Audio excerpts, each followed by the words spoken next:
Hello friends, today we are going to be talking about what ESFPs need in relationships, and as you can see, I am filming this on the same day as I filmed my genie video, hence the makeup, hence the hair. You can watch that video here. If you have an ESFP in your life, or if you are an ESFP, I hope that you learned something from this video.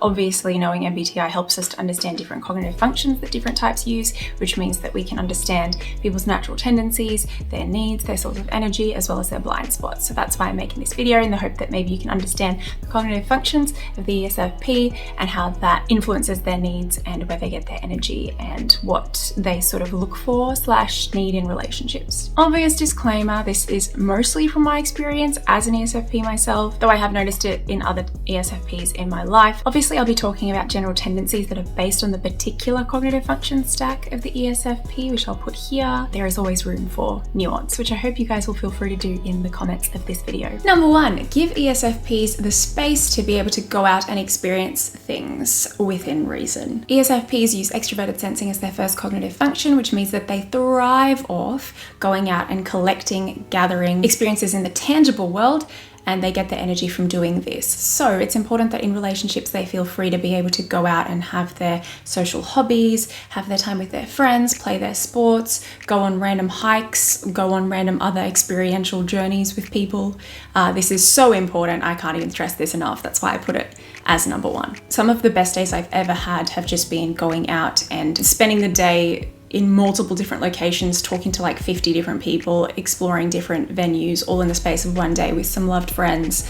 And I always feel my most energized, my most myself, my happiest, my most fulfilled when I'm doing that kind of thing. So ESFPs need to feel the freedom to go and do that. And that can just look like support from you, like support in the sense of you being like, oh, go explore this thing you want to do, or go have some social time with your friends, or go have this hobby, or like here's a gift of a red balloon voucher. Don't know if you have that, but like experiences in gifts, very important. Number 2, make sure that you communicate clearly. ESFPs in general are not good at reading between the lines. This includes your boundaries. Make sure you're communicating your boundaries clearly, and they will also, generally speaking, if they're healthy, be good at communicating their boundaries clearly. They're not going to be able to guess what your boundaries are, what you're thinking, so I cannot stress this enough. Clear communication. I personally am very happy to meet an expectation or respect a boundary if it is communicated clearly to me. I have no issue with that, but I cannot read between the lines unless I know you very well through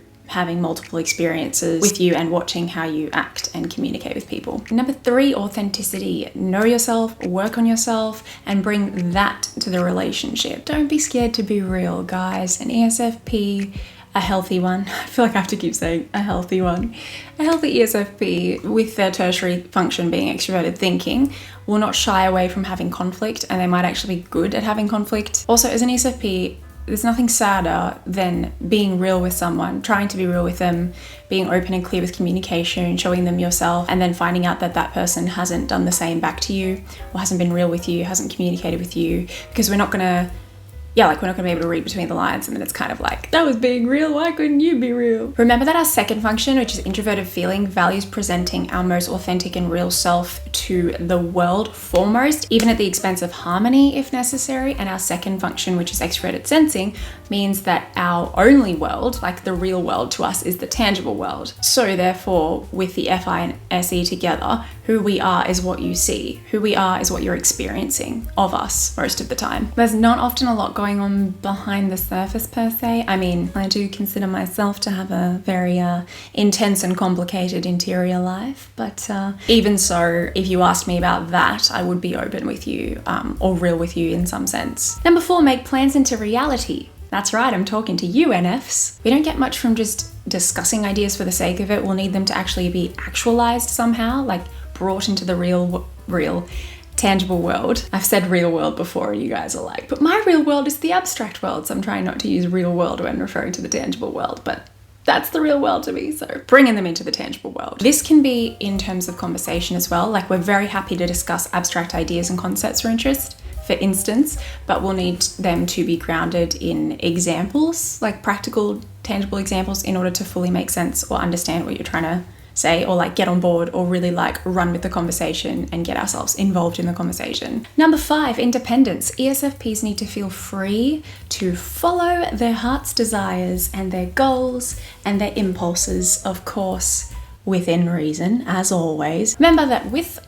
extroverted sensing being our first cognitive functions, we don't just get energy from being in the tangible world all of the time, but gathering experiences in the tangible world. We like thirst for the new and exciting. We love to improvise. We love spontaneity. If we don't feel free to be able to do that, we're going to end up feeling trapped or stifled in the same way that, you know, introverts might feel trapped or stifled if they spend too much time around lots of people or lots of external stimuli. You know, they can't help that about themselves. Their energy will naturally get drained. We are very much the same in that we can't help this about ourselves. We need to be interacting with the world. Number 6 is empathy. That's right, ESFPs are feelers, which means that we do need those FQs and check-ins. We've got our feeling function second and our thinking function third, which means that when we're emotional or we need to express something, we're going to need our feelings to be expressed and validated before we can enter the T realm of finding solutions to the problem or talking logistically through the problem or logically through the problem. As a feeler, when we're feeling an emotion, it takes over our entire world and our existence and our body in a sense, and we'll need to get it out somehow into the tangible world because of that SE.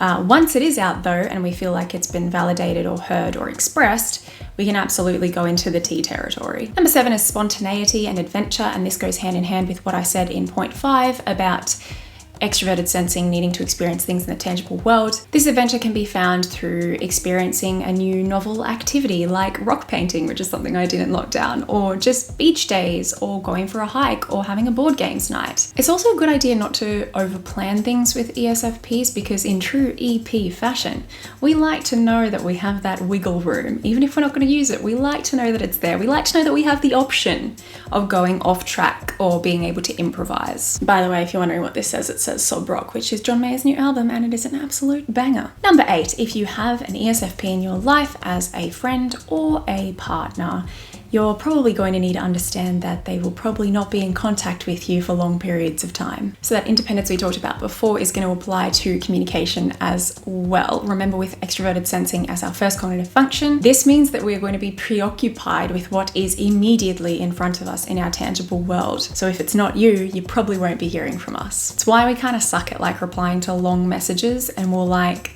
leave you on read if you send us like an essay. It's like we just want to answer the message quick and then get back to what we're doing in our real world. So if you're constantly contacting them, or you have these hidden or overt expectations that they're going to be contacting you X amount of times a day or X amount of times a week or X amount of times a month, they're probably just going to end up feeling stifled in some sense. That being said, of course, if you communicate your needs to them, as I said, compromise can always be reached in this area. Number 9 is humor. In my experience, ESFPs do not like to take life too seriously. They do have a serious side. That's a common misconception on the internet, is that we don't have a serious side. But I mean, for instance, my day-to-day norm is banter. Like 95% of my day is banter, and then there's the 5% like random FI value that presents itself in a TE rant. So don't go into any kind of relationship with an ESFP hoping that they're going to mature or calm down over time. Trust me, just don't. If the childlike spirit is there, it's likely always going to be there. And it's great and it's endearing.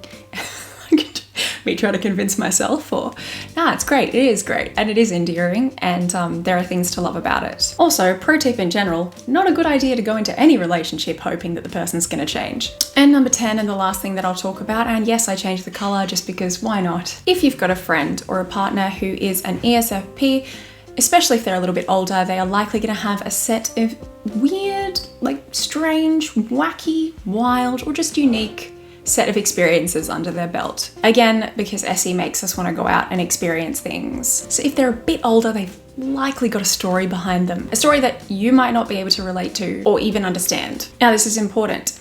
Their experiences don't necessarily define who they are. So if they share their stories with you, what they're looking for is attentiveness, compassion, understanding, and no judgment. ideally. Yes, I'm talking to you, you SI users out there. Just kidding, it's not only SIs who are judgmental. Remember that as ESFPs, we have FI second and SE first. So in order to chisel down that FI and work out what our values are and who we are and our identity, we kind of need to be experiencing things in the world. Kind of like testing things out in the same way that ENTPs and ENFPs need to be like testing out ideas, gathering and exploring ideas to work that out. EPs, extroverted perceivers, are gatherers and explorers. And with NE, it's going to be about ideas, abstracts, possibilities. With SE, it's experiences. So we might have all of these experiences behind us that you necessarily don't understand or can't make sense of, but it's helped to form who we are today. And it's been our way through which we learn. SE users, especially DOMs, are very much experiential learners. And just because we're gung-ho with our,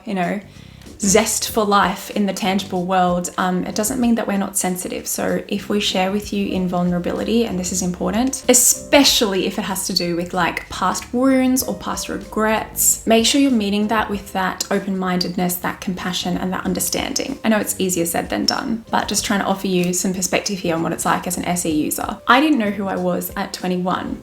I do know who I am at 29, but I'm telling you, I had to go through a plethora of experiences that I wouldn't necessarily repeat in order to get here. And that's not to say I don't regret some of the stuff that I had to go through in order to get here, but the point is, those things do not define who I am today. You know what? It's just a generally good piece of advice to receive anyone who's vulnerable with you with compassion and understanding and empathy and as little judgment as possible. So guys, that's all I've got for you today. Thank you for listening. Thank you for watching. Please feel free as usual to leave your experiences with ESFPs or in ESFP relationships down in the comments. That includes if you are an ESFP and you have other things you'd like to add or other things you've noticed if you aren't an ESFP about what ESFPs need in relationships, or let me know your type and what you need in the comments, because I'm not likely going to do a video like this about all the types because I'm just one type. Thanks guys, you're the best. Have a blessed day and I'll chat to you soon.